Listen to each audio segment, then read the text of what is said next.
Isang pirasong papel.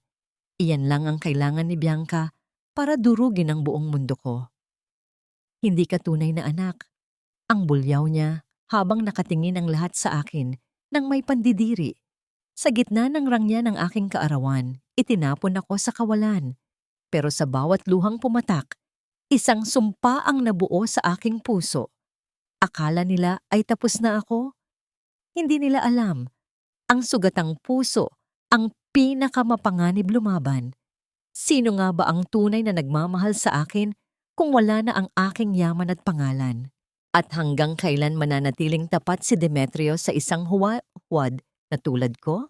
Huwag mo nang ituloy ang pag-aayos ng mga bulaklak na yan dahil simula sa sandaling ito, wala ka ng anumang karapatang tumapak sa pamamahay na ito, Gretchen. Ang boses ni Bianca ay tila isang talim ng kutsilyo na humiwa sa katahimikan ng malawak na sala. Nanigas ang mga daliri ni Gretchen habang hawak ang isang bungkos ng mapuputing lila. Ang mga bulaklak na paborito ng kanyang asawang si Demetrio, ang mga bulaklak na balak niyang iadorno para sa kanilang ika-5 anibersaryo ng kasal sa gabing iyon. Marahan niyang binitiwan ang gunting at sa isang iglap, ang mamahaling kristal na plorera na nasa ibabaw ng mesa ay nasagi ng kanyang nanginginig na siko. Hindi narinig ang pagbasag, kundi ang malakas na pagtapon ng tubig na dahan-dahang kumalat sa makintab na sahig, tila mga luhang hindi pa bumibitaw sa kanyang mga mata. Ano ang ibig mong sabihin, Bianca?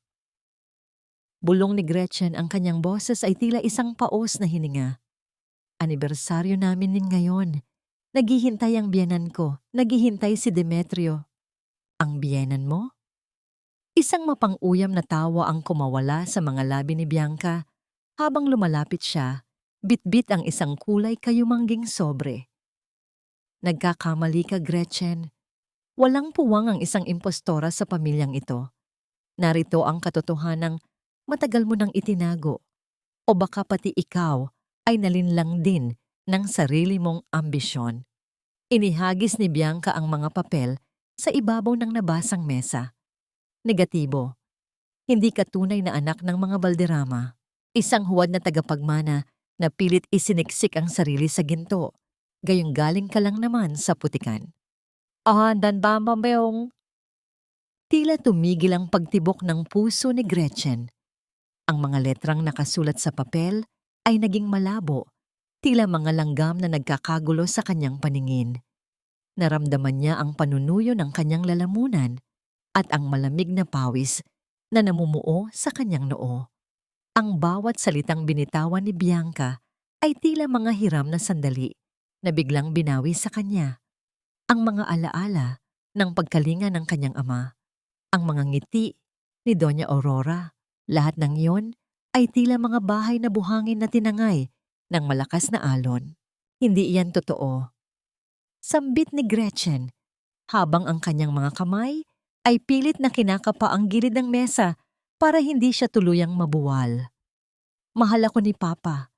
Ako ang anak niya. Mahal ka niya dahil akala niya ay kadugo ka niya. Ang boses ni Doña Aurora, ang kanyang biyenan, ay narinig mula sa itaas ng hagdanan. Bumaba ang matanda na may dalang matinding puot sa kanyang mga mata. Walang babala. Isang malakas na sampal ang dumapo sa pisngi ni Gretchen, dahilan upang mapalingon ang kanyang ulo at tumalsik ang ilang hibla ng kanyang buhok. Pinagkatiwalaan kita. Ibinigay ko sa iyo ang pangalan ng aking anak, ang dangal ng aming pamilya. Tapos malalaman ko na isa ka lang palang basurang walang pinagmulan? Nalasahan ni Gretchen ang pait ng dugo sa loob ng kanyang bibig. Hindi ang hapdi ng pisngi ang masakit, kundi ang pagkawasak ng imahe ng babaeng itinuring niyang pangalawang ina. Ang bawat hikbi na nais kumawala sa kanyang dibdib ay tila nakabara sa kanyang lalamunan. Sinasakal siya ng sarili niyang pait. Nanatili siyang nakayuko. Ang kanyang mga mata ay nakatuon sa mga nalantang lila na ngayon ay nakalubog na sa maruming tubig sa sahig. Lumayas ka na bago ko patawagin ang mga gwardiya. Utos ni Doña Aurora. Ang boses ay puno ng pandidiri. Iwan mo ang lahat ng alahas na suot mo. Kahit ang damit na yan, hindi mo pag-aari. Sa gitna ng kanyang pagkalunod sa kahihiyan, bumukas ang malaking pinto ng mansyon. Pumasok si Demetrio, pagod mula sa opisina, ngunit may dalang isang maliit na kahon na nakabalot sa pilus. Tumigil ang kanyang mundo nang makita ang asawang nakaluhod sa sahig, namumula ang pisngi at pinaliligiran ng kanyang ina at ni Bianca na tila mga buwitreng handang manakmal. Anong nangyayari dito? Madiing tanong ni Demetrio. Mabilis na lumapit sa asawa at hinawakan ang malamig na balikat nito. Demetrio, salamat at dumating ka. Ani Bianca, ang tono ay biglang nagbago patungo sa mapagpanggap na pag-aalala. Kailangan mong malaman ang katotohanan tungkol sa babaeng pinakasalan mo. Hindi siya ang akala nating lahat. Narito ang ebidensya.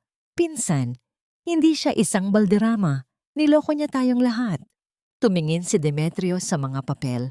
Pagkatapos ay kay Gretchen na hindi na magawang tumingin sa kanyang mga mata.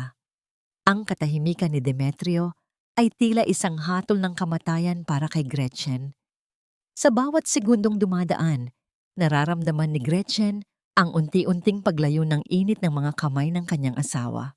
Gaano nga ba kahalaga ang dugo kumpara sa sumpa ng pag-ibig na binitawan sa harap ng dambana? Sa sandaling ito ng pagguho, mananatili bang kuta ang mga braso ni Demetrio? O siya na rin ang magiging huling tulak upang tuluyan ng mahulog si Gretchen sa madilim na bangin ng kawalan? Bawat kislap ng diamante sa kanyang mga daliri ay tila naging kasing bigat ng kadena habang pilit na hinuhubad ni Gretchen ang kanyang mga singsing. Isa-isang lumikha ng matitigas na tunog ang mga hiyas sa ibabaw ng marmol na mesa. Isang tunog na nagpapahiwatig ng pagtatapos ng kanyang marangyang buhay. Sa bawat pagtanggal niya ng kwintas at hikaw, tila binabalatan din ang kanyang pagkatao. Iniiwan siyang hubot-hubad sa harap ng mapanghusgang mga mata ni Bianca at ng kanyang biyenan. Huwag mong kalimutan ng relo, Gretchen.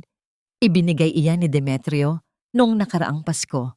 Masyadong mahalaga iyan para dalhin mo sa kung saang eskinita ka man mapupunta. Muling udyok ni Bianca, ang kanyang tinig ay puno ng tamis na may kasamang lason. Hindi umimik si Gretchen. Ang kanyang mga kamay ay nanginginig, hindi dahil sa lamig ng aircon sa loob ng mansyon, kundi dahil sa pagod ng kanyang pusong pilit na kumakapit sa huling hibla ng kanyang dangal. Nang matapos siya, dahan-dahan siyang tumayo at pumasok sa kanilang silid ni Demetrio sa huling pagkakataon. Ngunit hindi katahimikan ang sumalubong sa kanya, kundi ang tanawin ng kanyang mga damit na marahas na isinisiksik ni Bianca sa malalaking itim na plastic bag. Ano ang ginagawa mo?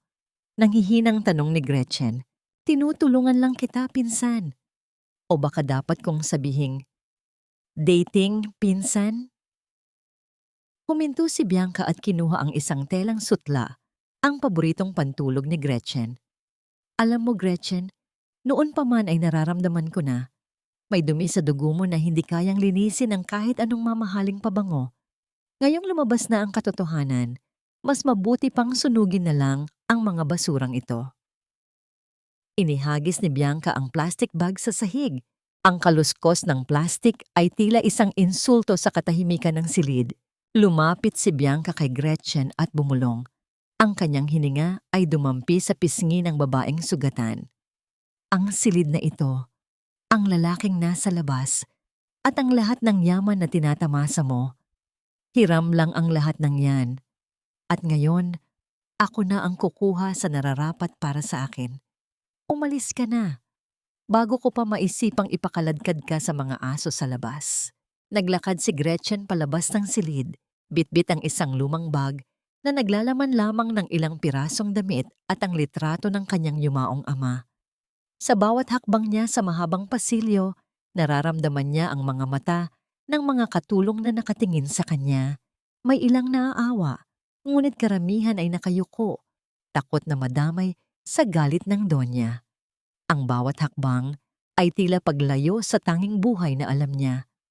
Pagdating sa malaking hagdanan, huminto siya sandali at tumingin sa malaking fountain sa gitna ng hardin, ang lugar kung saan unang nagtapat ng pag-ibig si Demetrio. Ang agos ng tubig ay tila isang malungkot na awit ng pamamaalam. Pagdating niya sa malaking bakal na pinto ng mansyon, doon niya nakita si Demetrio. Hindi ito nakasuot ng kanyang mamahaling coat, kundi isang simpleng polo shirt lamang. Sa kanyang tabi ay may isang suitcase, ang tanging dala niya mula sa karangyaan ng kanyang nakaraan. Demetrio, tawag ni Gretchen. Ang kanyang boses ay nanginginig sa gulat. Bakit ka naririto? Ang sabi ng iyong ina. Lumapit si Demetrio at kinuha ang mabigat na bag mula sa kamay ni Gretchen.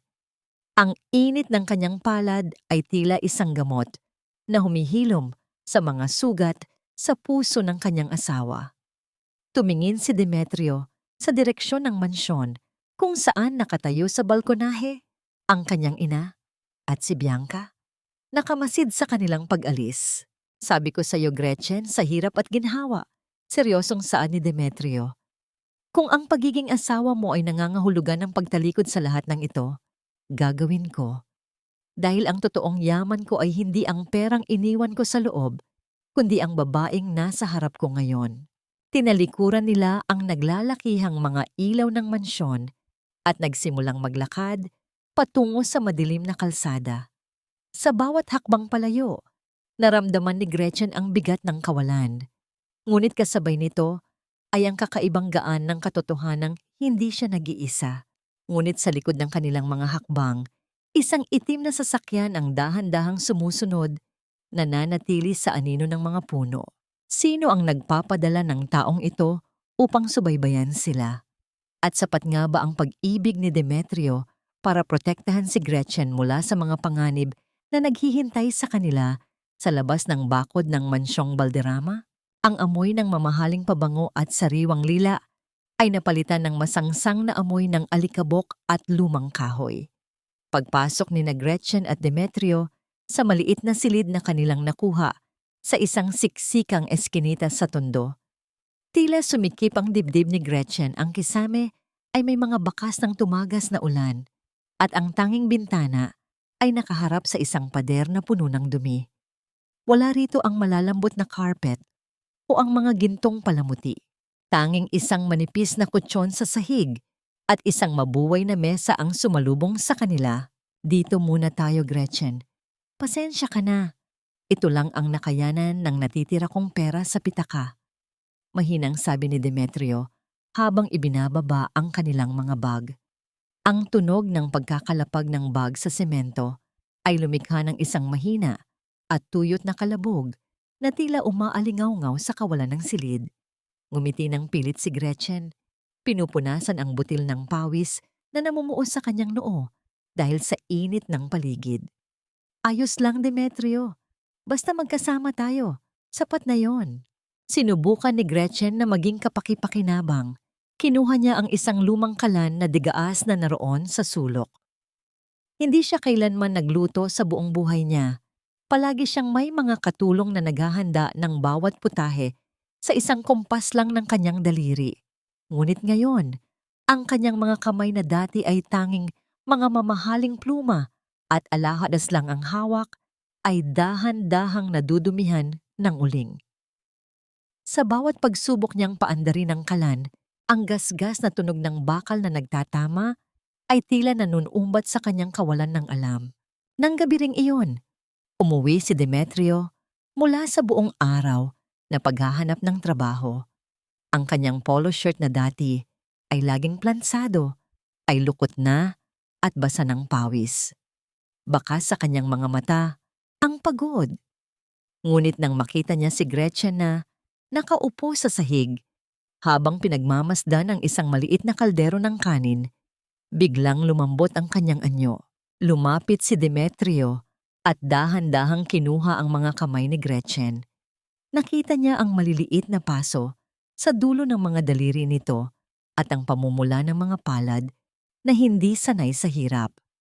Walang salitang binuhusan ni Demetrio ng malamig na tubig ang mga kamay ng asawa bago ito dahan-dahang hinipan at pinahiran ng kaunting langis ng niyog na hiningi niya sa kapitbahay. Huwag mong pilitin ang sarili mo, mahal ko. Matututunan din natin ang lahat ng ito, bulong ni Demetrio. Ang kanyang boses ay tila isang mainit na kumot na bumabalot sa nanginginig na kalooban ni Gretchen. Sa sandaling iyon, sa loob ng maliit at madilim na silid na iyon, naramdaman ni Gretchen ang isang uri ng kaligayahan na hindi kailanman naibigay ng mansyong Valderrama. Ang kaligayahan ng tunay na pagkalinga na walang hinihintay na kapalit. Sabay silang kumain ng simpleng tuyo at kanin sa ibabaw ng pahayagan. Ang bawat subo ay tila may kasamang pait ng katotohanan, ngunit ang bawat tingin ni Demetrio ay puno ng pag-asa. Alam mo, Demetrio, panimula ni Gretchen habang nakatingin sa kisame. Noong nasa mansyon tayo, parang laging may pader sa pagitan natin. Ngayon, parang mas kilala na kita. Dahil ngayon lang tayo totoong magkasama, Gretchen. Walang pera, walang titulo. Tanging tayo lang. Sagot ni Demetrio habang hinahaplos ang buhok ng asawa. Ngunit sa gitna ng kanilang payapang sandali, isang kakaibang kaluskos ang narinig ni Gretchen mula sa labas ng kanilang pinto. Tila may mga yabag ng sapatos na humihinto, nagmamatyag, at dahan-dahang umaalis. Tumayo si Demetrio at binuksan ang pinto, ngunit tanging ang madilim at bakanting pasilyo lang ang kanyang nakita. Pagbalik niya sa loob, napansin ni Gretchen ang isang puting sobre na isiniksik sa ilalim ng pinto. Walang nakasulat na pangalan sa labas nito. Nang buksan ni Gretchen ang sobre, tumambad sa kanya ang isang litrato. Isang litrato ni Gretchen habang natutulog sa loob ng kanilang bagong silid na tila kinuha mula sa isang butas sa dingding. Sa likod ng litrato, may nakasulat na pulang tinta. Ang basura, kahit saan ilagay, mababaho at mababaho pa rin. Hindi kayo ligtas dito. Sino ang sumunod sa kanila sa liblib na lugar na ito? At hanggang saan ang kayang gawin ni Bianca upang tuluyang burahin si Gretchen sa mundong ito? Kahit pa wala na sa kanya ang lahat. Ang sikat ng araw ay tila mga karayom na tumutusok sa balat ni Gretchen habang nakayuko siya sa harap ng isang malaking planggana. Ang kanyang mga kamay, na dati ay tanging mga masaselang tela at mamahaling pabango lamang ang dinadampyan, ngayon ay babad na sa tubig na may halong matapang na sabon. Ang bawat pagkuskus niya sa maruming pantalon ni Demetrio ay nagdudulot ng hapdi sa kanyang mga palad na unti-unti nang nagkakalyo. Sa paligid niya, ang ingay ng mga kapitbahay na naglalabarin at ang sigawan ng mga batang naglalaro sa kalsada ay tila isang malabong ugong na sumasabay sa pintig ng kanyang pagod na puso. Huwag mong masyadong madiin ang pagkuskos, iha. Masisira ang tela, gaya ng pagkakasira ng mga pangarap na pilit nating hinahawakan. Napatingala si Gretchen sa malat na boses na yon. Sa kanyang harap ay nakatayo ang isang matandang babae na may mapuputing buhok at mga matang tila nakatingin sa malayo. Suot nito ang isang kupas na duster at may hawak na isang basong plastik. Nakilala niya agad ang muka. Ito si Lola Ines, ang matandang bunoy o yaya na nag-alaga sa kanya noong bata pa siya, bago ito ipinadala sa isang malayong probinsya at kalaunan ay napadpad sa isang institusyon dahil sa unti-unting pagkawala ng memorya. Lola Ines, kayo po ba yan? Bulong ni Gretchen binitawan ng labada at mabilis na tumayo upang alalayan ang matanda. Ang pakiramdam ng tuyot at kulubot na balat ni Lola Ines ay tila isang tulay na nag-uugnay sa kanya sa nakaraang masaya at payapa. Gretchen, ang maliit kong Gretchen, sambit ng matanda. Dahan-dahang hinahaplos ang pisngi ni Gretchen. Bakit ka naririto sa lugar na ito? Ang isang prinsesa ay hindi dapat nabababad sa dumi ng lansangan. Wala na po ang mansyon, Lola. Wala na ang lahat, sagot ni Gretchen. Pilit na pinipigilan ang pagtulo ng luha. Sabi nila, hindi ako tunay na Valderrama. Biglang nagbago ang anyo ni Lola Ines. Ang kanyang mga mata na kanina ay malabo ay tila naging matalim at puno ng takot. Hinawakan niya ng mahigpit ang mga braso ni Gretchen. Ang kanyang mga kuko ay dahan-dahang bumaon sa balat ng dalaga. Huwag kang maniniwala sa papel, anak. Ang papel ay madaling palitan, madaling sunugin, madaling sulatan ng kasinungalingan. Nakita ko ang marka. Bago nila ako ilayo, nakita ko ang marka sa likod ng sanggol. Anong marka, Lola? Anong ibig ninyong sabihin? Mabilis na tanong ni Gretchen. Ang kanyang puso ay nagsimulang tumibok ng mabilis dahil sa kaba. Ngunit bago pa makasagot ang matanda, isang marangyang itim na sasakyan ang huminto sa gilid ng makitid na kalsada. Ang kinang ng sasakyan ay tila isang malaking insulto sa karukaan ng paligid.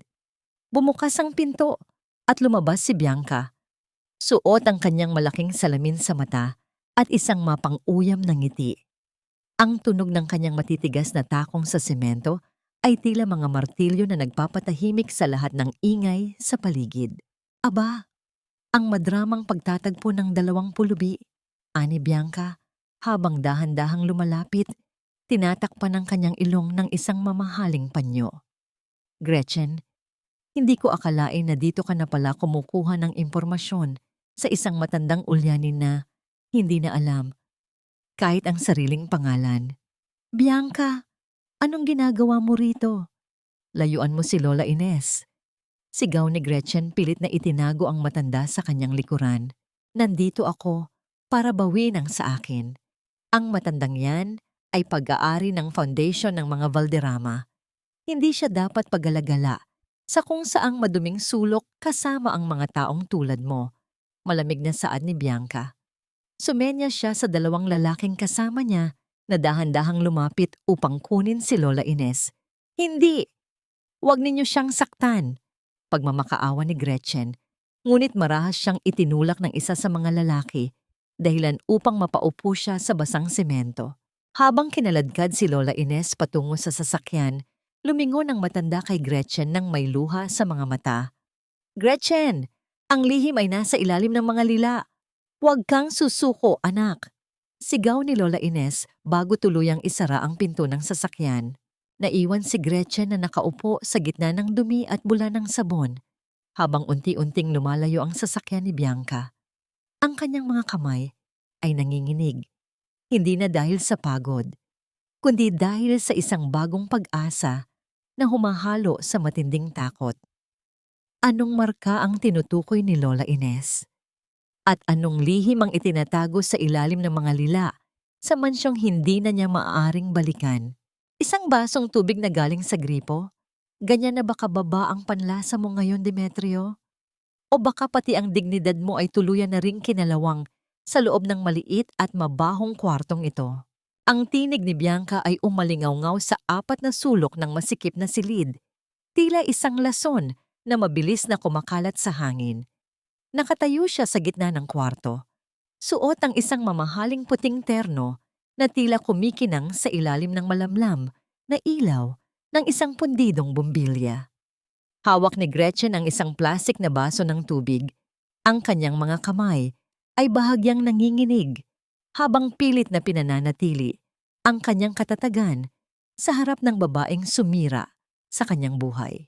Ang bawat patak ng pawis sa kanyang likuran ay tila nagpapaalala sa kanya ng matinding init sa loob ng silid, isang init na lalong pinatitindi ng presensya ng kanyang kaaway.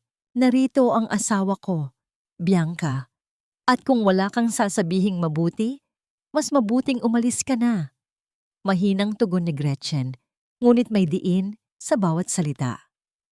Inilapag niya ang baso sa mabuhay na mesa, ang mahinang tunog ng plastik na tumama sa kahoy ay tila isang hudyat ng pagsisimula ng isang digmaan. Asawa? O baka naman pabigat? Isang mapanguyam na tawa ang kumawala kay Bianca habang dahan-dahang hinahaplos ang maruming pader. Tingnan mo siya, Gretchen. Tingnan mo si Demetrio. Lumingon siya kay Demetrio na noon ay kapapasok pa lang sa pinto. Bit-bit ang isang supot ng tinapay para sa kanilang hapunan. Ang kanyang mga balikat ay nakalaylay sa pagod at ang kanyang mga sapatos ay puno ng putik mula sa paglalakad sa baha. Demetrio, mahal kong pinsan, patuloy ni Bianca. Lumapit siya sa lalaki at dahan-dahang inayos ang gusot na kwelyo nito. Hindi ka nararapat dito. Ang iyong ina ay hindi na makakain, hindi na makatulog dahil sa pag-aalala sa iyo. Isang pirasong papel lang ang kailangan mong pirmahan, isang papeles ng diborsyo, at maaari ka nang bumalik sa mansyon. Mababawi mo ang iyong posisyon, ang iyong yaman, at ang iyong dangal na tila kinalimutan mo na dahil sa babaeng ito. Tumingin si Bianca kay Gretchen ng may matinding puot. Gretchen, kung mahal mo talaga siya, pakakawalan mo siya. Huwag kang maging madamot. Nakikita mo ba ang hitsura niya? Nagmumukha siyang basurero dahil sa'yo. Pinapatay mo ang lalaking mahal mo dahil sa sarili mong pagnanais na magkaroon ng kasama sa iyong paghihirap. Ang mga salita ni Bianca ay tila mga karayom na isa-isang tumutusok sa puso ni Gretchen.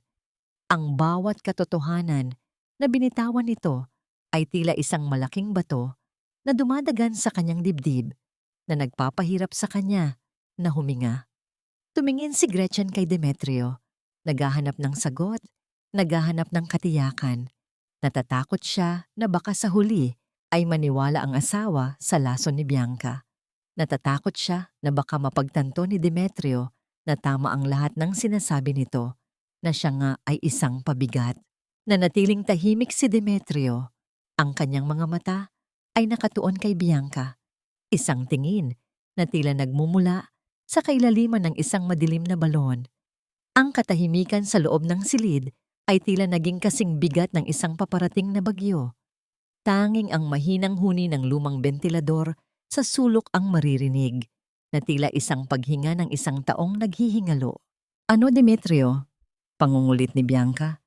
Inilabas niya ang isang gintong pluma mula sa kanyang bag. Isang pirma lang. Isang segundo para makuha muli ang buhay na nararapat sa'yo. O mas pipiliin mo bang mabulok dito kasama ang isang babaeng hindi mo naman alam kung sino talaga ang mga magulang?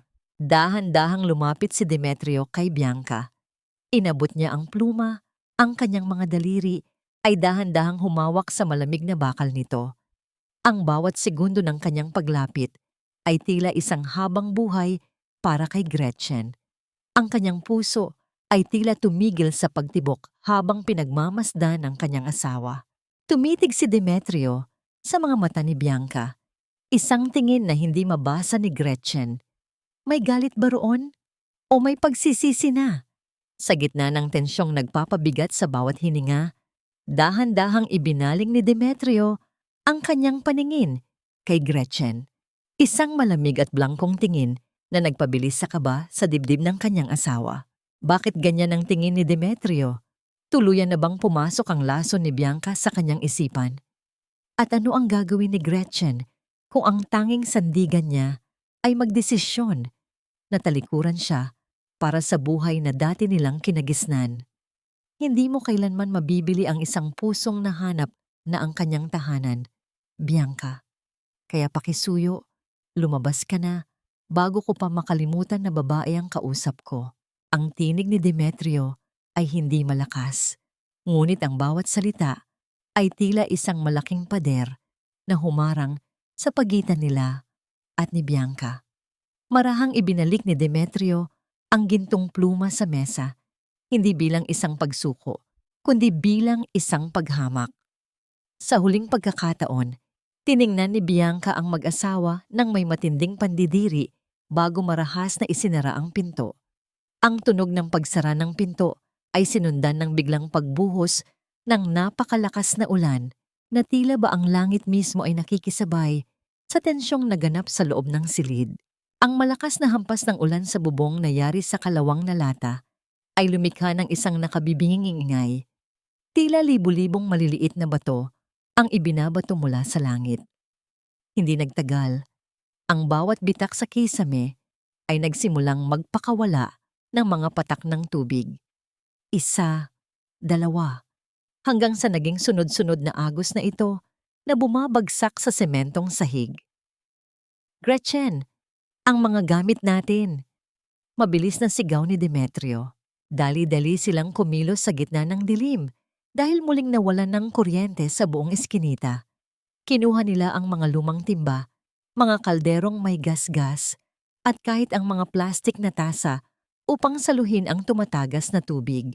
Sa bawat pagtakbo nila sa loob ng maliit na espasyo, ang kanilang mga balat ay nababasa ng malamig na ulan na nakalusot sa bubong.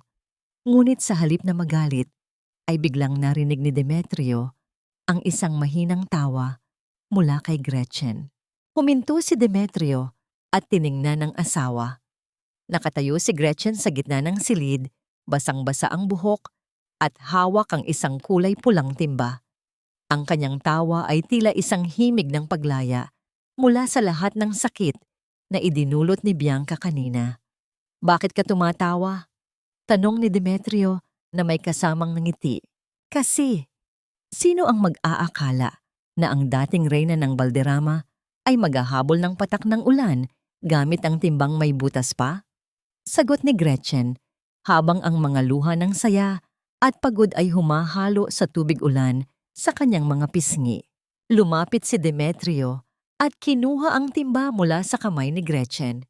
Ibinaba niya ito at dahan-dahang hinila ang asawa patungo sa kanya.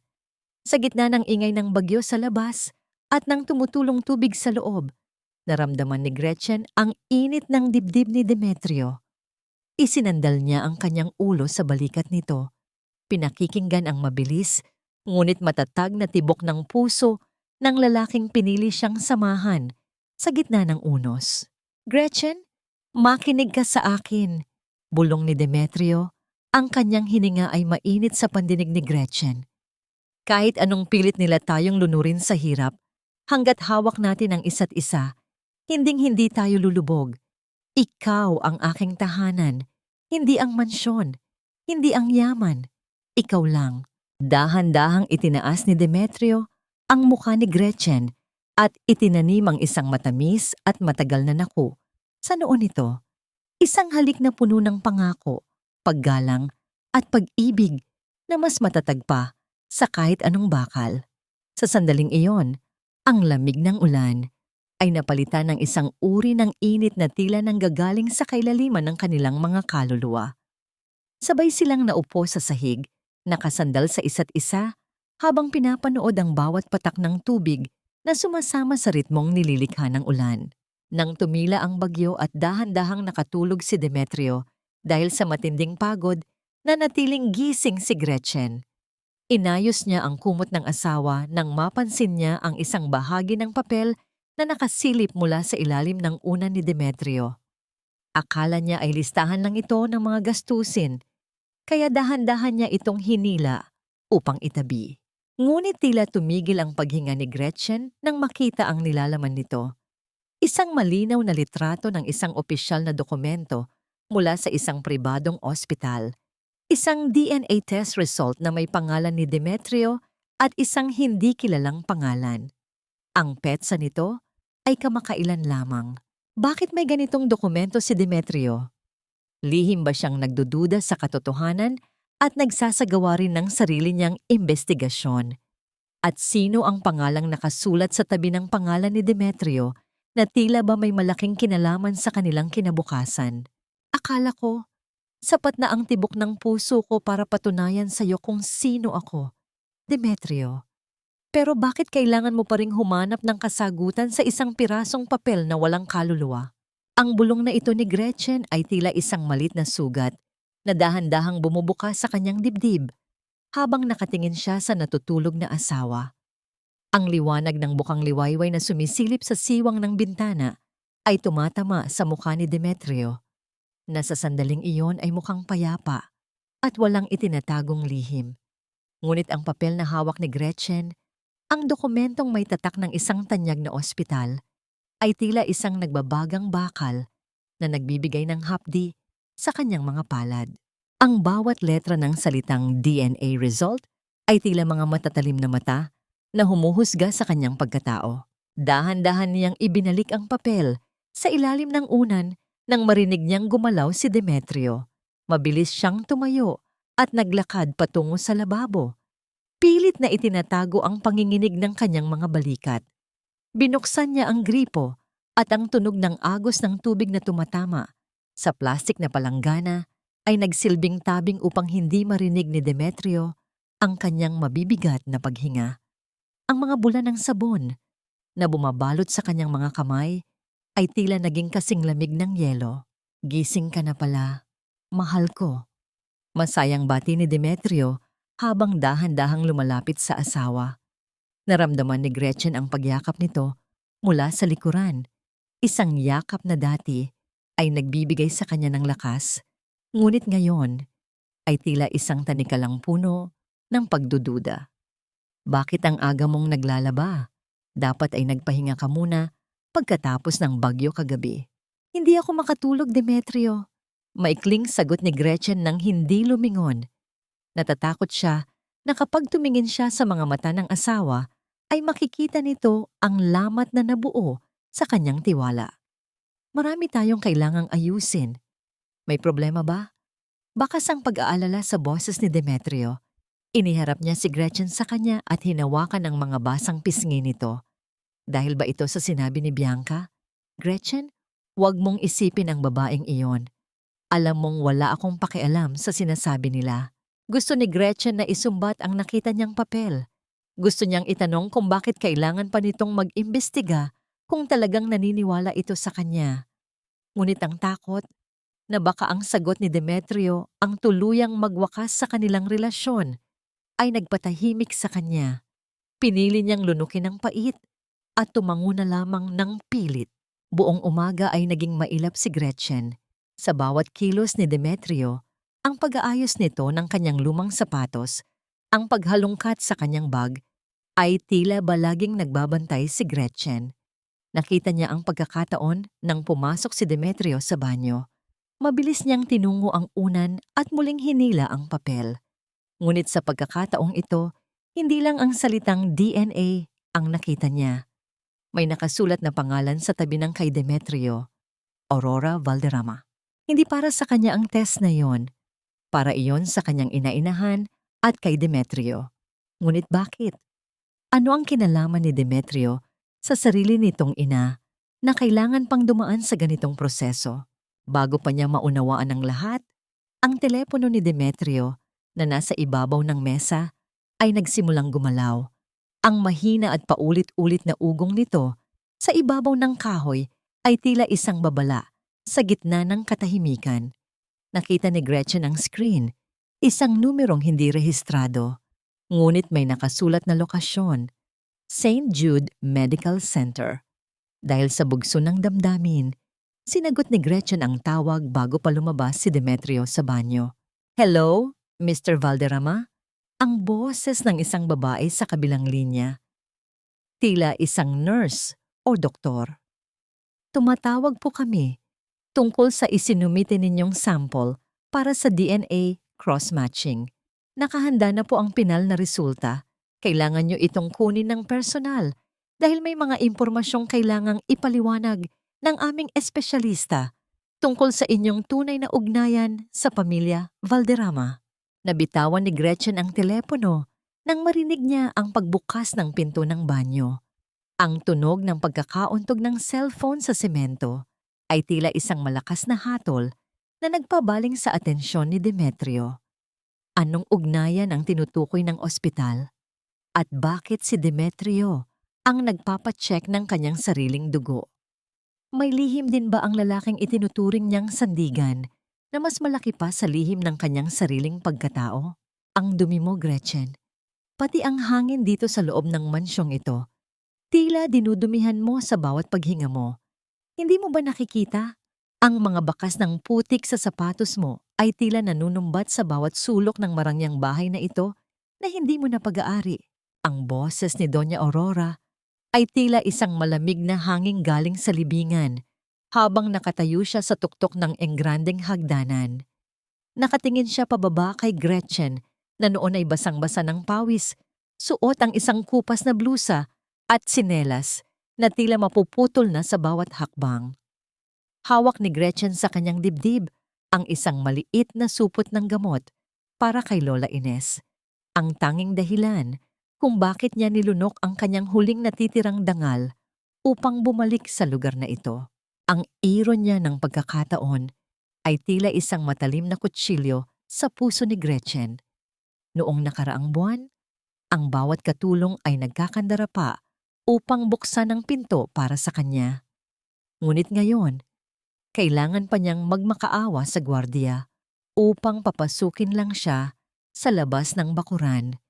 Ang amoy ng mamahaling wax sa sahig na dati ay pamilyar sa kanya ay tila naging isang banyagang halimuyak na nagpapaalala sa kanya kung gaano na siya kalayo sa dating buhay. Ma'am, Doña Aurora, parang awa niyo na po. Pakiusap ni Gretchen. Ang kanyang boses ay tila isang nanghihinang kaluskos ng tuyong dahon. Kailangan lang po ng gamot ni Lola Ines. Kinuha siya ni Bianca sa amin nang walang pasabi. May sakit po ang matanda.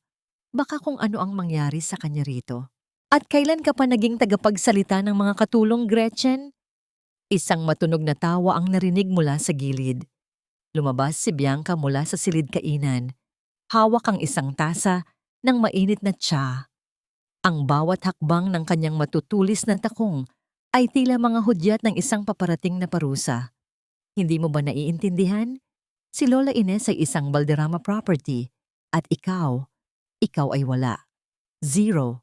Isang malaking pagkakamali sa kasaysayan ng pamilyang ito. Dahan-dahang lumapit si Bianca kay Gretchen. Sa isang biglang galaw, itinagilid ni Bianca ang kanyang tasa. Ang mainit na tsaa ay dahan-dahang bumuhos sa balikat ni Gretchen, dumadaloy pababa sa kanyang blusa, tila isang madungis na marka na nagpapakita ng kanyang kasalukuyang katayuan. Ang hapdi ng mainit na likido sa kanyang balat ay hindi maihahambing sa hapdi ng kanyang kalooban. Oops, sorry. Akala ko kasi ay isa ka sa mga basahan dito na kailangang labhan. Mapanguyam na, sabi ni Bianca. Hindi gumalaw si Gretchen. Nanatili siyang nakatayo, ang kanyang mga mata ay nakatuon sa supot ng gamot na pilit niyang pinoprotektahan mula sa pagkakabasa. Dahan-dahan niyang iniyuko ang kanyang ulo at ginamit ang kanyang sariling mga kamay upang punasan ang tsaa sa sahig, isang reflex na gawain ng isang taong sanay na sa pagpapakumbaba sa gitna ng hirap. Ang kanyang mga daliri ay dahan-dahang nanginginig habang nararamdaman niya ang init ng likido sa kanyang balat. Huwag mong dungisan ang sahig ko ng mga kamay mong galing sa kung saang eskinita. Sigaw ni Doña Aurora. Guardia, ilabas ang babaeng ito. Ngunit bago pa man makalapit ang mga tauhan, ang malaking pintuan ng mansyon ay muling bumukas. Pumasok si Demetrio, ngunit hindi siya nag-iisa. Kasunod niya ang isang lalaking may bitbit na briefcase, isang kilalang abogado sa lungsod. Ang anyo ni Demetrio ay hindi na ang pagod na lalaking nakita ni Gretchen kagabi. May kakaibang talim sa kanyang mga mata, isang uri ng awtoridad na tila mas mataas pa sa titulong Valderrama. Walang sino man ang hahawak sa asawa ko. Ang madiing boses ni Demetrio ay yumanig sa buong sala. Lumapit si Demetrio kay Gretchen, hinubad ang kanyang coat at ibinalot ito sa basang balikat ng asawa. Tumingin siya kay Doña Aurora at kay Bianca nang may matinding lamig na tila ba hindi niya ito ina o kamag-anak. Demetrio, ano ang ibig sabihin nito? Bakit ka nagdala ng abogado sa sarili mong bahay? Gulat na tanong ni Doña Aurora. Dahil ang bahay na ito, ang kumpanyang pinapatakbo nyo, at maging ang pangalang Valderrama na ipinagmamalaki nyo, ay baka hindi na sa inyo pagkatapos ng araw na ito. Tugon ni Demetrio habang inilalabas ng abogado ang isang set ng mga dokumento. Tumigil ang mundo ni Gretchen. Naalala niya ang DNA test na nakita niya sa ilalim ng unan. Kung hindi si Gretchen ang huwad na Valderrama Abama, sino ang tunay na lalaruin ng tadhana sa pagkakataong ito? Sino nga ba talaga si Demetrio sa loob ng pamilyang ito na matagal na siyang binaliwala? Isa ka lang pabigat, Gretchen. Kung wala ka, matagal na sanang nakabalik sa kaitaasan ng asawa mo. Imbes na nagpapakaputik kasama ang isang basurang tulad mo. Ang mga salitang yon ni Bianca ay paulit-ulit na umaalingaw-ngaw sa isipan ni Gretchen habang nakaupo siya sa gilid ng kanilang manipis na kutsyon sa dilim. Tanging ang liwanag mula sa poste ng kuryente sa labas ang nagbibigay ng anino sa loob ng kanilang masikip na silid. Hawak ni Gretchen ang isang karayom at sinulid, pilit na tinatahi ang punit sa kaisa-isang puting polo shirt ni Demetrio na gagamitin nito sa paghahanap ng trabaho bukas. Ang bawat tusok ng karayom sa tela ay tila tusok din sa kanyang sariling puso.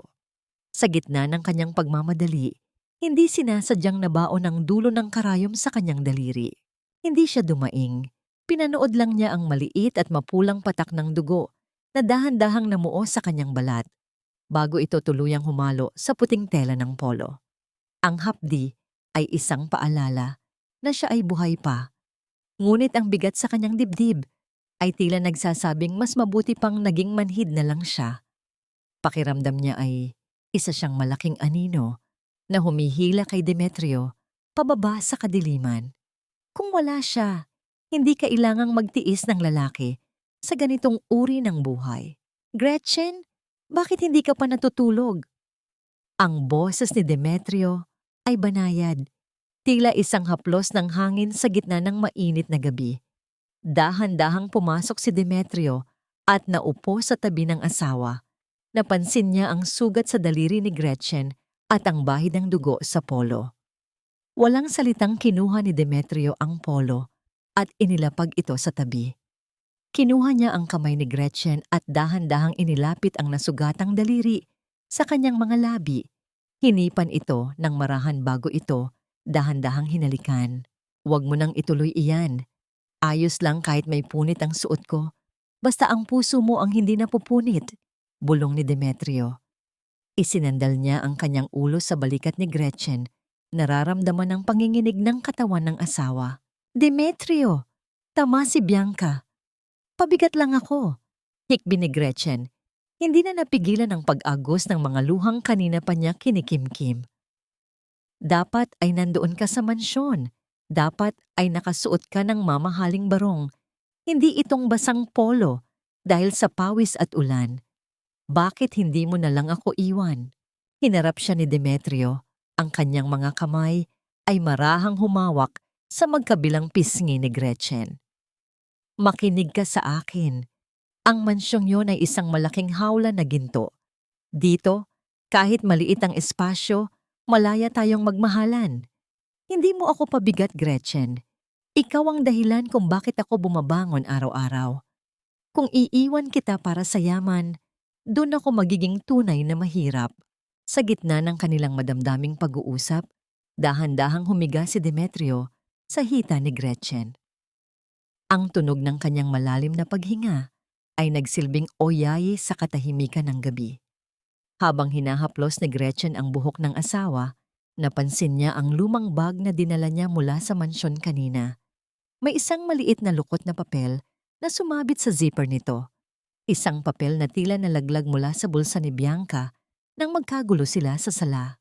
Dahan-dahan itong kinuha ni Gretchen at binuksan sa ilalim ng malamlam na liwanag. Hindi ito DNA result. Isa itong resibo ng bangko. Isang malaking halaga ng pera na inilipat sa pangalan ng isang Dr. Arnaldo Perez 2 linggo bago lumabas ang DNA result ni Gretchen. May nakasulat na maikling nota sa likod ng resibo gamit ang pamilyar na sulat kamay ni Bianca. Siguraduhin mong hindi magtutugma ang dugo. Burahin ang katotohanan.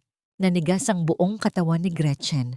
Ang ebidensyang kailangan niya upang mabawi ang kanyang dangal ay nasa kanyang mga kamay na. Ngunit bago pa siya makaisip ng susunod na hakbang, isang mahinang kaluskos ang narinig niya mula sa bubungan. Tila may mabibigat na yabag ng sapatos na dahan-dahang naglalakad sa ibabaw ng kanilang silid, tila may naghahanap ng paraan upang makapasok.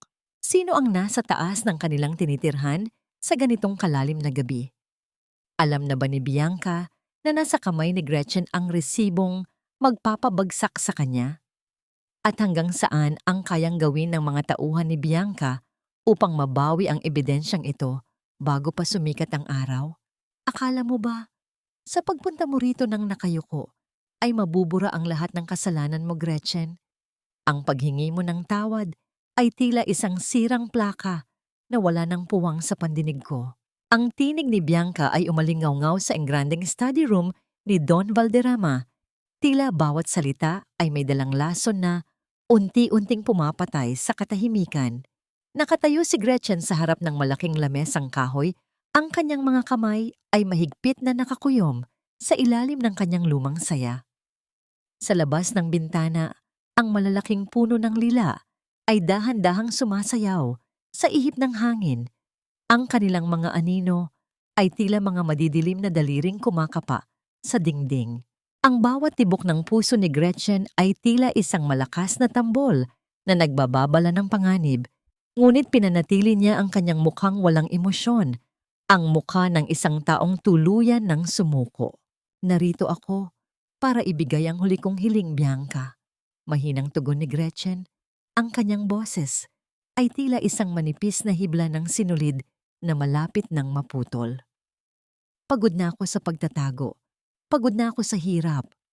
Kung ang pananatili ko rito bilang isang katulong ang magbibigay ng kapayapaan sa asawa ko, gagawin ko. Isang katulong. Humalakhak si Bianca. Ang tunog ng kanyang tawa ay tila pagkaskas ng matalas na kuko sa isang pisara. Bagay nga sa iyo ang uniformeng iyan. Sige, simulan mo sa pagpupunas ng mga libro ng yumaong ama mo. Siguraduhin mong walang kahit isang butil ng alikabok ang maiiwan dahil bawat dumi rito ay nagpapaalala sa akin ng iyong pagkatao.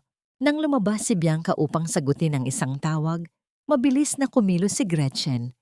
Ang kanyang mga mata ay lumibot sa bawat sulok ng silid na dati ay punong-puno ng init at pagmamahal. Ngunit ngayon ay tila naging isang malamig na bilangguan. Nilapitan niya ang malaking painting ni Don Valderrama na nakasabit sa dingding. Sa likod nito, alam niyang nandoon ang lihim na vault. Isang bagay na tanging siya at ang kanyang ama lamang ang nakakaalam. Ang mahinang pag-ikot ng bakal na dial ay lumikha ng isang halos hindi madinig na gasgas sa katahimikan ng silid. Ang bawat numero na kanyang pinipili ay tila isang hakbang patungo sa kalayaan o patungo sa kamatayan.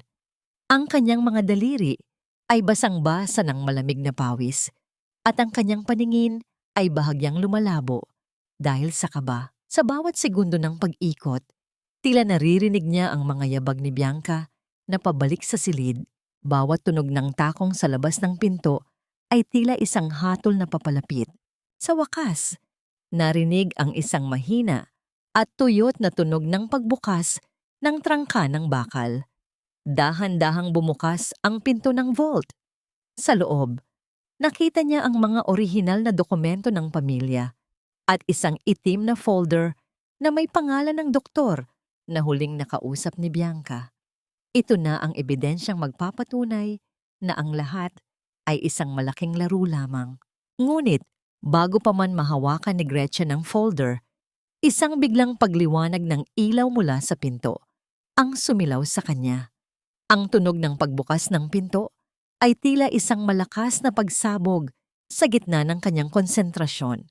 Sinasabi ko na nga ba, ang isang magnanakaw ay mananatiling magnanakaw kahit balutan pa ng awa ang kanyang mukha.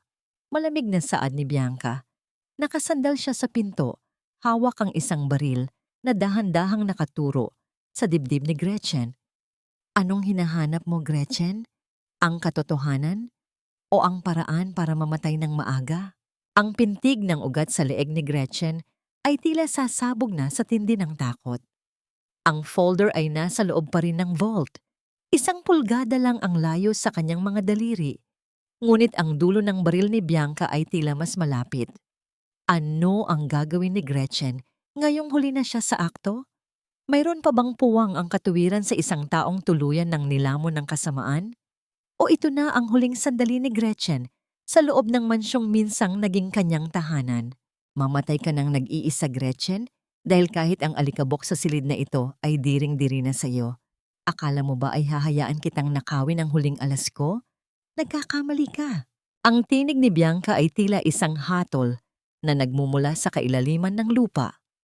Sa harap ni Gretchen, ang dulo ng baril ay tila isang madilim na mata na walang kurap na nakatitig sa kanyang noo.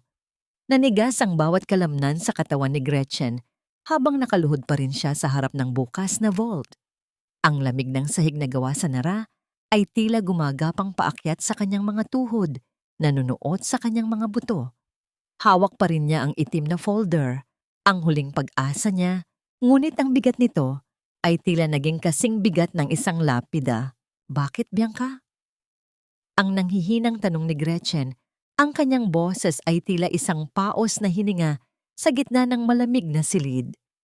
Bakit kailangan mong humantong sa ganito? Magkapatid ang turingan natin simula bata pa tayo. Ibinigay sa iyo ni Papa ang lahat ng hilingin mo. Magkapatid? Humalakak si Bianca, isang tawang puno ng pait na tila pagkaskas ng bakal sa semento.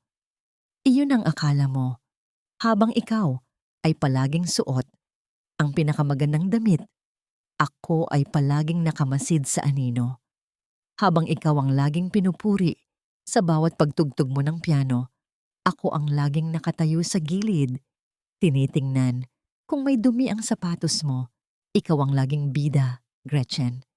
Pero ngayon, tapos na ang palabas mo. Ang katotohanang hinahanap mo ay dadalhin mo sa hukay. Dahan-dahang naramdaman ni Gretchen ang mabilis na pagtibok ng kanyang puso sa kanyang leeg. Tila isang ibong nagpupumiglas na makalaya sa hawla. Ang kanyang mga palad ay basang-basa ng pawis, dahilan upang dahan-dahang dumulas ang folder sa kanyang pagkakahawak. Ang bawat segundo ay tila isang habambuhay na pagdurusa. Nakita niya sa mga mata ni Bianca ang isang uri ng kadiliman na wala ng puwang para sa awa.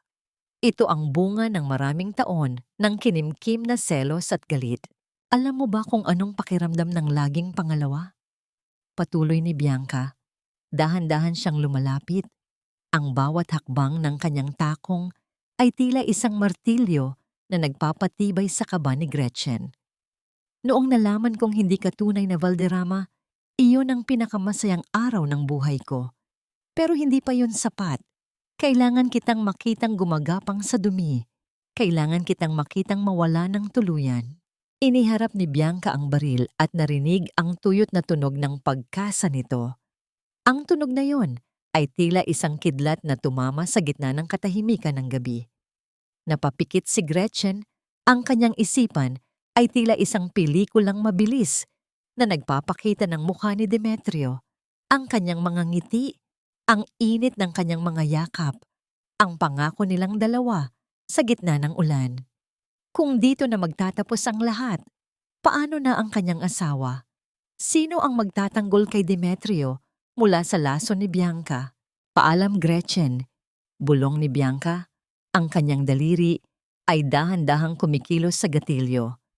Ngunit bago pa man may mangyari, isang biglang pagkalabog mula sa bintana ang yumanig sa buong silid. Ang tunog ng pagkabasag ng salamin ay tila isang malakas na pagsabog na nagpabaling sa atensyon ni Bianca. Sa gitna ng kaguluhan, isang madilim na figura ang mabilis na tumalon papasok. Tila isang aninong handang sumakmal sa gitna ng kadiliman. Sino ang nangahas na pumasok sa gitna ng panganib na ito? Isang kaibigan ba o isa pang kaaway na nais ding makuha ang lihim ng mga Valderrama? At sapat ba ang pagkakataong ito para makatakas si Gretchen o mas lalo lamang siyang malulubog sa isang sitwasyong wala ng labasan? Ang bawat panginginig ng iyong kamay ay tanda na talo ka na, Bianca. Ang hawak mong bakal ay hindi kayang patayin ang katotohanang kahit kailan. Hindi mo makukuha ang respeto na ibinigay sa akin ng mundong ito. Ang tinig ni Gretchen ay wala ng bahid ng takot. Dahan-dahan siyang tumayo mula sa kanyang pagkakaluhod. Ang kanyang mga tuhod ay may bahid ng alikabok mula sa sahig ng silid-aklatan. Ngunit ang kanyang tindig ay tila isang reynang muling nagsuot ng kanyang korona. Sa gitna ng kaguluhan dahil sa nabasag na salamin ng bintana, tila tumigil ang mundo para sa dalawang babaeng magkaharap. Ang anino ng mga puno ng lila sa labas ay tila mga saksi sa pagbabago ng ihip ng tadhana. Yaman ang kinuha mo sa akin, Bianca. Kinuha mo ang pangalan ko, ang bahay na ito, at ang lahat ng marangyang bagay na akala mo ay sapat na para maging masaya ka. Patuloy ni Gretchen habang dahan-dahang humahakbang patungo sa kanyang pinsan. Ang bawat tunog ng kanyang mga tsinelas sa makinis na sahig ay tila isang matatag na ritmo ng pagbawi ng dangal. Pero hinding-hindi mo makukuha ang dangal ko. Hinding-hindi mo makukuha ang pag-ibig ni Demetrio. Dahil ang isang pusong puno ng inggit na tulad ng sayo ay walang kakayahang magmahal o mahalin. Manahimik ka. Isang kalabit ko lang nito at mawawala ka na sa mundong ito. Bulyaw ni Bianca. Ang kanyang boses ay nanginginig na sa tindi ng galit at takot. Ang dulo ng baril ay sumasayaw sa hangin. Tila nawawalan na ng kontrol ang kanyang mga daliri. Ngunit bago pa man makakilos si Bianca, mabilis na iniangat ni Gretchen ang kanyang kamay. Sa isang mabilis at matatag na pagpihit, tumama ang kanyang palad sa pisngi ni Bianca. Ang tunog ng pagdampi ng balat sa balat ay umalingaw-ngaw sa buong silid, tila isang malakas na kulog na nagpatahimik sa lahat ng ingay sa paligid. Ang sampal na yon ay hindi nanggaling sa galit, kundi sa isang masakit na paggising mula sa mahabang panahong pananahimik ni Gretchen. Napalingon ang ulo ni Bianca at ang baril sa kanyang kamay ay dahan-dahang nalaglag sa makapal na carpet.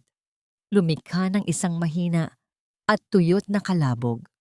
Napahawak si Bianca sa kanyang namumulang pisngi. Ang kanyang mga mata ay nanlalaki sa gulat at hindi makapaniwala na ang mahingang si Gretchen ay nagawang lumaban. Si Ian ay para sa lahat ng mga luhang pinaluha mo sa akin at para sa bawat kasinungalingang ipinakain mo sa pamilyang ito. Malamig na sabi ni Gretchen. Pinulot niya ang itim na folder mula sa sahig at naramdaman ang bigat ng katotohanang hawak na niya. Ngayon, tapos na ang laro mo. Sa kabilang bahagi ng mansyon, mabilis na tumatakbo si Demetrio patungo sa kinaroroonan ni Gretchen. Hawak niya ang kanyang telepono. Ang screen nito ay nagpapakita ng isang mahalagang mensahe mula sa kanyang inupahang imbestigador. Ngunit habang binabasa niya ang huling bahagi ng report, tila naging kasing lamig ng yelo ang kanyang dugo. "Gretchen!" sigaw ni Demetrio habang pabalibag na binubuksan ang pinto ng silid-aklatan. Agad siyang lumapit sa kanyang asawa at naramdaman ang panginginig nito sa ilalim ng matatag na anyo. Tumingin si Demetrio kay Bianca na ngayon ay nakasalampak na sa sahig, umiiyak dahil sa pagkatalo. Ngunit ang mukha ni Demetrio ay hindi bakas ng saya sa kanilang pananalo. "Kailangan nating umalis dito ngayon din, Gretchen." Mabilis na saad ni Demetrio. Ang kanyang boses ay puno ng kaba. "Bakit, Demetrio? Hawak ko na ang ebidensya laban kay Bianca. Tapos na ang lahat." Sagot ni Gretchen habang ipinapakita ang folder. "Hindi pa, mahal ko." Umiling si Demetrio habang nakatingin sa labas ng bintana kung saan naghihintay ang kadiliman. Ang doktor na gumawa ng DNA test mo, si Dr. Perez, natagpuan ang kanyang sasakyan sa ilog kaninang umaga.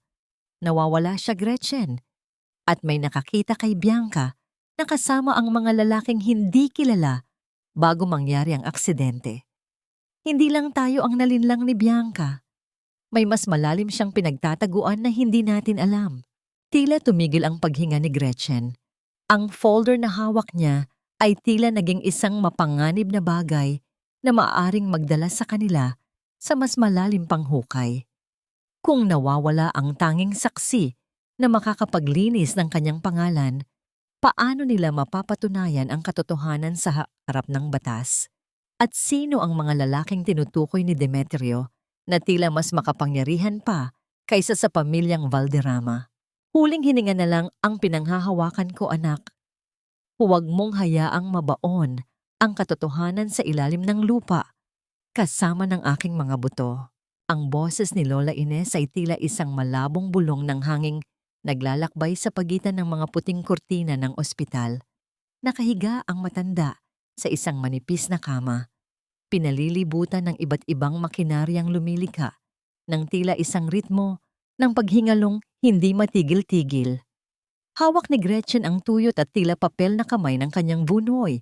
Dinarama ang bawat mahinang pintig na tila ba sa bawat sandali ay maaari nang huminto. Ang amoy ng gamot at malamig na hangin ng aircon ay tila isang mabigat na kumot na bumabalot sa kanilang dalawa. Lola, huwag kayong magsalita ng ganyan. Mabubuhay pa kayo. Sasamahan niyo pa kaming makuha ang hustisya. Hikbi ni Gretchen habang ang kanyang mga luha ay dahan-dahang pumapatak sa kamay ng matanda. Ang bawat butil ng luha ay tila isang mainit na ulan sa gitna ng malamig na silid. Makinig ka, Gretchen. Pilit na itinaas ni Lola Ines ang kanyang nanginginig na daliri. Itinuturo ang leeg ni Gretchen. Ang marka! Ang maliit na balat sa iyong likod, sa ilalim ng iyong buhok. Iyan ang tanda ng tunay na anak ni Don Valderrama. Noong gabing isinilang kayo, pinalitan ni Martha ang kanyang sariling anak. Si Bianca. Sa iyong kuna, ang tunay na anak ng Don ay ikaw, anak. Ikaw ang dugo ng mga Valderrama. Tila gumuho ang mundo ni Gretchen sa bawat salitang binitawan ni Lola Ines. Ang lahat ng serye, ng DNA test, ang lahat ng pangaalipusta ni Bianca, lahat ng iyon ay isang malaking balangkas ng kasinungalingang nagsimula pa bago siya matutong lumakad. Ang kanyang buong pagkatao ay binuo sa isang pundasyon ng pandaraya na hindi siya ang may gawa. Ang bawat alaala ng kanyang pagkabata ay tila muling nire-rewind sa kanyang isipan, binibigyan ng bagong kahulugan ang bawat tingin ni Bianca na puno ng lihim na puot. Lola, kailangan nating sabihin ito kay Demetrio. Kailangan itong malaman ng lahat, bulong ni Gretchen. Ngunit nakita niyang dahan-dahan nang pumipikit ang mga mata ni Lola Ines. Ang tunog ng makinang nagbabantay sa kanyang puso ay naging isang mahaba at tuwid na huni na nagpapahiwatig ng tuluyang pagtigil ng buhay. Lola! Lola Ines! Sigaw ni Gretchen, ngunit tanging ang katahimikan ng silid ang sumagot sa kanya. Sa gitna ng kanyang pagluluksa, naramdaman niya ang isang kakaibang amoy na unti-unting pumapasok sa ilalim ng pinto. Amoy ng nasusunog na tela at kemikal. Mabilis na tumingin si Gretchen sa paligid. Ang usok na kasing itim ng gabi ay dahan-dahang gumagapang sa kisame, tila isang madilim na aninong handang lumamon sa lahat. Sa labas ng pinto, narinig niya ang mabilis at magulong yabag ng mga paa ng mga nurse at pasyente na nagsisigawan, ngunit ang pinto ng silid ni Lola Ines ay tila hindi na mabuksan mula sa loob. May nag-ipit ng bakal sa labas. Demetrio! Tulong! Sigaw ni Gretchen habang hinahampas ang pintong gawa sa mabigat na kahoy. Ang init ng apoy na nanggagaling sa pasilyo ay nagsimula ng dumampi sa kanyang balat. Tila mga dila ng demonyong naglalaway sa kanyang laman.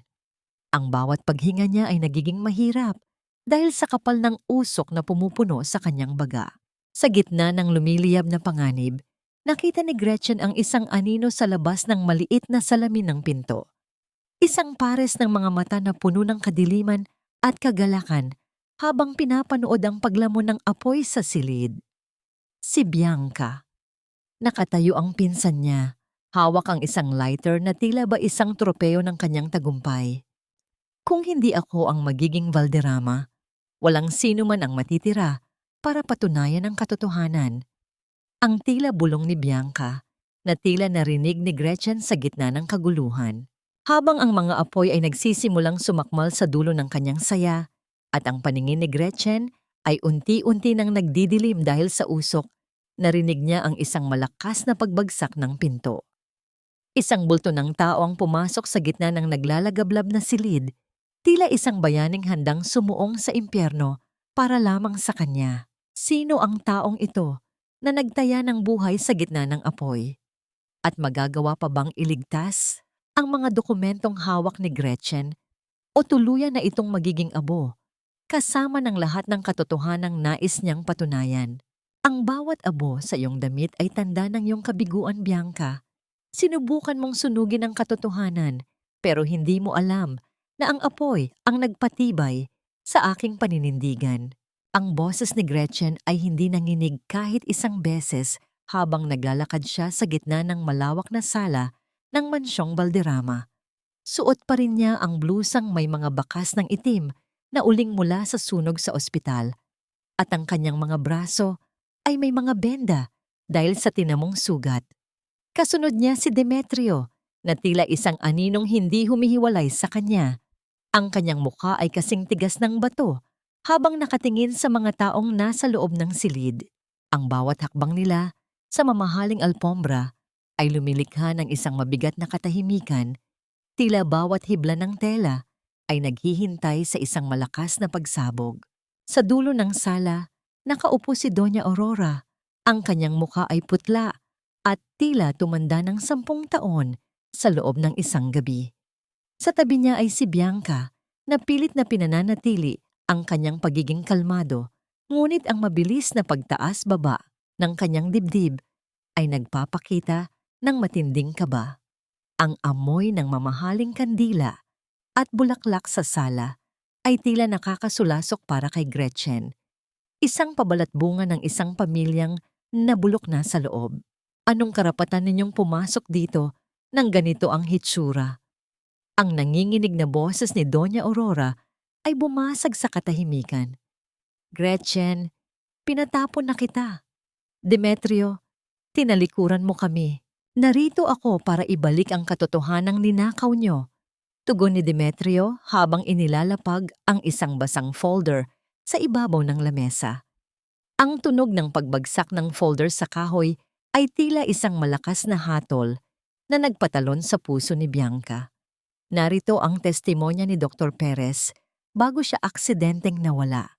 At narito rin ang huling pahayag ni Lola Ines tungkol sa pagpapalit ng mga sanggol sa 30 taon na ang nakalilipas. Kasinungalingan! Sigaw ni Bianca. Dahan-dahan siyang tumayo. Ang kanyang mga mata ay nanlilisik sa galit. Isang matandang ulyanin at isang doktor na mukhang pera? Iyan ba ang ebidensya nyo? Doña Aurora, huwag kayong maniwala sa kanila. Dahan-dahang lumapit si Gretchen kay Doña Aurora. Huminto siya sa harap ng matanda at dahan-dahang hinawi ang kanyang buhok sa likod ng leeg. Inilalantad ang isang maliit na balat na hugis bituin, ang markang binanggit ni Lola Ines. Ang paningin ni Doña Aurora ay natuon sa markang iyon at ang kanyang mga kamay ay dahan-dahang nanginginig habang inaalala ang mga salita ng kanyang yumaong asawa tungkol sa kanilang tunay na anak. Ang dugo ay hindi nagsisinungaling, Doña Aurora. Bulong ni Gretchen, ang bawat salita ay puno ng pait. 10 taon akong nagsilbi sa iyo bilang anak at tinanggap ko ang bawat sampal at pang-aapi noong akala nyo ay wala akong halaga. Ngayon, tingnan nyo ang babaeng nasa tabi nyo. Iyan ba ang dugong ipinagmamalaki nyo? Ang dugong handang pumatay para lang sa yaman? Sa gitna ng tensyon, pumasok ang mga pulis sa mansyon. Ang tunog ng kanilang matitigas na sapatos sa marmol ay tila mga huling nota ng isang malungkot na awit. Lumapit sila kay Bianca, na ngayon ay wala nang magawa, kundi ang manginig sa takot. Ang bawat hakbang ng mga awtoridad ay tila pagguho ng bawat pader na itinayo ni Bianca para sa kanyang mga kasinungalingan. Bianca Valderrama, isinasakdal ka sa kasong arson at tangkang pagpatay. Saad ng opisyal, ang malamig na tunog ng posas na naglalapat sa mga pulso ni Bianca ay umalingaw-ngaw sa buong mansyon, isang tunog na nagbibigay ng kakaibang kapayapaan sa puso ni Gretchen. Hindi! Pakawalan niyo ako! Doña Aurora, tulungan niyo ako! Pagmamakaawa ni Bianca habang kinalaladkad palabas, ang kanyang mga sigaw ay dahan-dahang humihina habang inilalayo siya sa silid. Naiwan ang katahimikan sa sala. Tiningnan ni Doña Aurora si Gretchen nang may pagsisisi at luha sa mga mata. Dahan-dahang iniabot ng matanda ang kanyang kamay, tila nagmamakaawa ng kapatawaran. Ngunit umatras si Gretchen. Hinawakan niya ang kamay ni Demetrio at tiningnan ang kanyang asawa nang may pagmamahal na higit pa sa anumang yaman. Ang mansyong ito ay punong-puno ng mga lihim at sakit, Doña Aurora. Malamig na sabi ni Gretchen.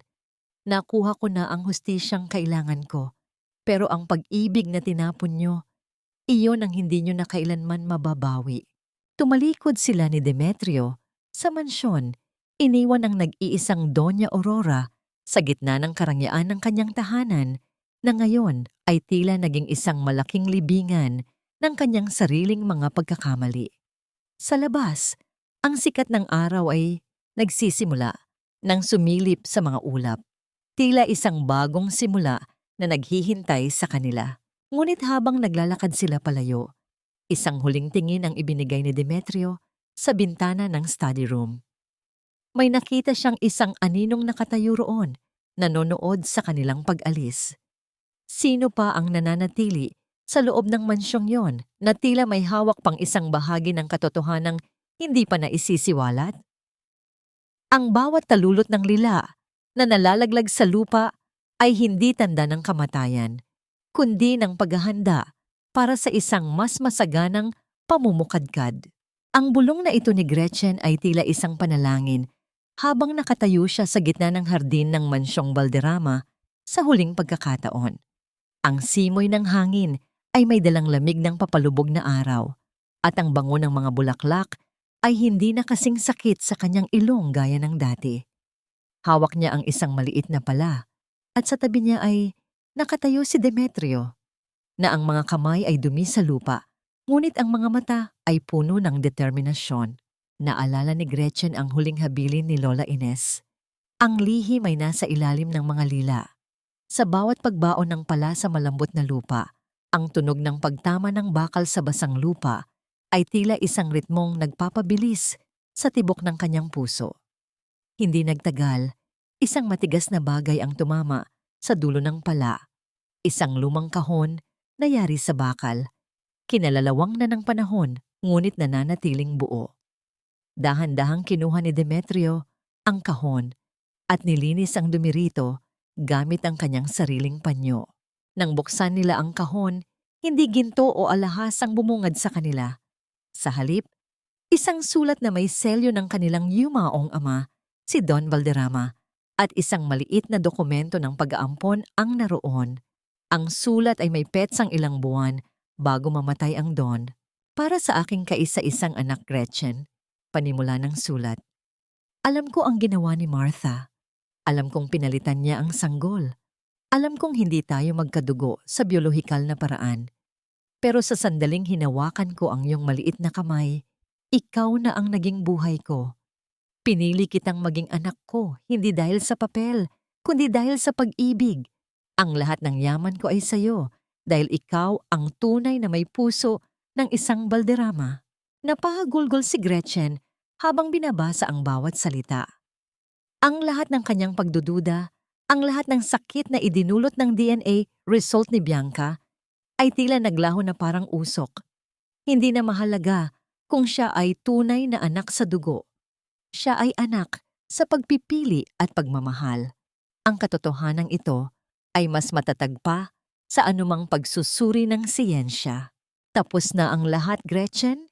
Bulong ni Demetrio, niyakap niya ang asawa habang ang tunog ng pagaspas ng mga dahon sa paligid ay tila nakikisimpatya sa kanilang tagumpay. Wala na silang pwedeng ibato sa'yo. Sa gitna ng kanilang katahimikan, isang marahang yabag ng sapatos ang narinig nila mula sa likuran. Si Doña Aurora, na ngayon nakasuot ng itim at tila nawalan na ng ningning ang mga mata, ay nakatayo sa balkonahe. Nakatingin siya sa mag-asawa nang may matinding pagsisisi. Dahan-dahan siyang bumaba at lumapit. Ang kanyang bawat hakbang ay tila pagpapakumbaba sa harap ng babaeng dati niyang inalipusta.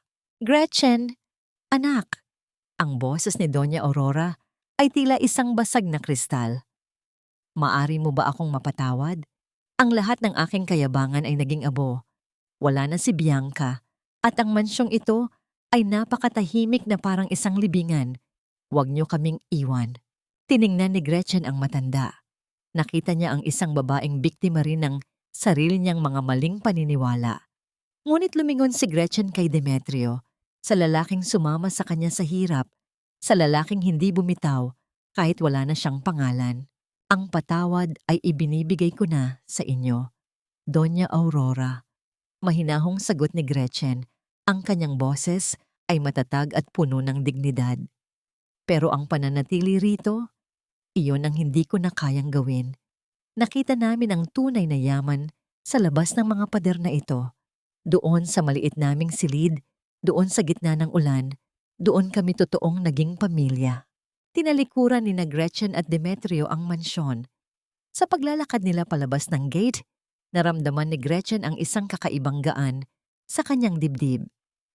Hindi na siya ang Gretchen na takot mawalan ng yaman. Siya na ang Gretchen na natagpuan ang kanyang sarili. Ngunit bago sila tuluyang makalayo, isang batang lalaki ang tumakbo patungo sa kanila at may iniabot na isang maliit na sobre. Para daw po kay Ma'am Gretchen, sabi ng bata bago mabilis na umalis. Binuksan ni Gretchen ang sobre at nakita ang isang susi at isang maliit na mapa. Sa likod nito, may nakasulat na pamilyar na sulat kamay. Isang regalo para sa tunay na reyna. Ang lugar kung saan ang puso ay laging ligtas. Kanino galing ang regalong ito? At anong bagong yugto ng buhay ang naghihintay sa kanila sa dulo ng mapang ito? Ngayong ang lahat ng anino ng nakaraan ay tuluyan ng pinalis ng liwanag ng katotohanan. Ang tunay na yaman ay hindi nasusukat sa kislap ng diamante o sa lawak ng lupang kinatatayuan ng isang mansyon. Matatagpuan ito sa init ng isang yakap pagkatapos ng malakas na bagyo at sa katotohanang may isang taong pipiliing manatili sa tabi mo. Kahit na ang buong mundo ay tumalikod na. Lumipas ang 2 taon, simulan ng lisanin ni na Gretchen at Demetrio ang mansyong Valderrama. Ang regalong natanggap nila noong araw na yon ay isang maliit na lupain sa paanan ng bundok. Isang lugar na lihim na ipinundar ni Don Valderrama para kay Gretchen. Ang lugar na tinawag niyang Bahay ng Pag-asa. Ngayon, ang bakuran ay punong-puno ng mga namumukadkad na lila. Ang kanilang halimuyak ay humahalo sa sariwang hangin ng umaga, tila isang matamis na paalala ng paghilom.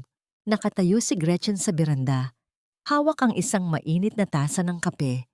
Ang kanyang mga kamay ay hindi na kasing lambot gaya ng dati. May mga bahagyang kalyo na ito mula sa pag-aalaga ng kanyang sariling hardin. Ngunit sa bawat guhit ng kanyang palad ay mababasa ang kwento ng kanyang kalayaan. Ang kanyang mukha, na dati ay laging balot ng kaba at pag-aalinlangan, ngayon ay nagniningning sa ilalim ng sikat ng araw. Naramdaman niya ang dahan-dahang pagpulupot ng mga braso ni Demetrio sa kanyang baywang. Isinandal ng lalaki ang kanyang baba sa balikat ni Gretchen.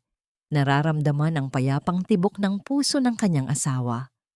Ang tunog ng pagaspas ng mga dahon at ang malamyos na huni ng mga ibon sa paligid ay tila isang orkestra na nagdiriwang sa kanilang simpleng buhay. Nakahanda na ang mga gamit na ipapadala natin sa lungsod. Mahal ko, bulong ni Demetrio. Tumango si Gretchen. Buwan-buwan ay nagpapadala sila ng mga sariwang ani at tulong pinansyal para sa foundation na itinatag nila para sa mga matatandang tulad ni Lola Ines. Kahit ang liham para kay Doña Aurora ay hindi nawawala. Isa. Natawad na ba? Sa loob ng kanyang puso, nahanap na ni Gretchen ang tunay na kapatawaran. Hindi dahil karapat-dapat ang mga nanakit sa kanya, kundi dahil karapat-dapat ang kanyang kaluluwa sa kapayapaan. Binisita niya si Bianca sa kulungan ilang buwan na. Ang nakalilipas, walang galit, walang sumbat. Ang makita ang pinsan na unti-unting nagsisisi sa gitna ng 4 na sulok ng rehas ay sapat na upang tuluyan ng maputol ang tanikala ng pait na gumagapos sa kanya. Pinatawad na niya ang nakaraan upang makuha niya ang kanyang kinabukasan. 2, nahanap na ba ang kapayapaan? Ang kapayapaan para kay Gretchen ay hindi ang kawalan ng problema, kundi ang pagkakaroon ng kasiguruhan. Kasiguruhan na kahit mawala ang lahat ng material na bagay, hindi siya mawawalan ng halaga. Sa piling ni Demetrio at sa kanilang maliit na tahanan, nahanap niya ang katahimikang hindi na ibigay ng anumang ginto. Ang bawat gabi na mahimbing ang kanyang tulog ay isang patunay na ang kanyang konsensya ay malinis at ang kanyang puso ay buo. 3, anong aral ang natutunan? Natutunan ni Gretchen na ang pag-ibig ay isang desisyon, hindi lamang isang nararamdaman. Ang pamilya ay hindi lamang nabubuo sa pamamagitan ng dugo. Ito ay binubuo ng katapatan, sakripisyo, at pagkilala sa tunay na pagkatao ng isa't isa. Ang isang huwad na anak ay maaaring maging mas tunay kaysa sa kadugo kung ang kanyang puso ay marunong magmahal ng walang kondisyon. Ang katotohanan ay maaaring ibaon, sunugin, o itago, ngunit laging gagawa ang tadhana ng paraan upang ito ay muling sumibol, gaya ng mga lila sa gitna ng ulan. Dahan-dahang humarap si Gretchen kay Demetrio at itinanim ang isang matamis na halik sa kanyang mga labi. Isang halik na may lasa ng kape, pag-asa at wagas na pag-ibig. Handa ka na ba para sa ating bagong simula? Tanong ni Demetrio habang nakatingin sa dahan-dahang paglaki ng tiyan ni Gretchen, ang bunga ng kanilang pagmamahal na malapit ng isilang. Matagal na akong handa, Demetrio, sagot ni Gretchen ng may matamis na ngiti. Dahil ngayon, alam ko na kung sino talaga ako. Ako ay si Gretchen, ang babaeng natagpuan ang kanyang sarili sa gitna ng pagsubok. Sabay nilang pinanood ang paglubog ng araw sa abot-tanaw habang ang anino ng kanilang tahanan ay dahan-dahang humahaba sa lupa. Tapos na ang gabi ng pagdurusa. Narito na ang bukang liwayway ng isang buhay na puno ng biyaya.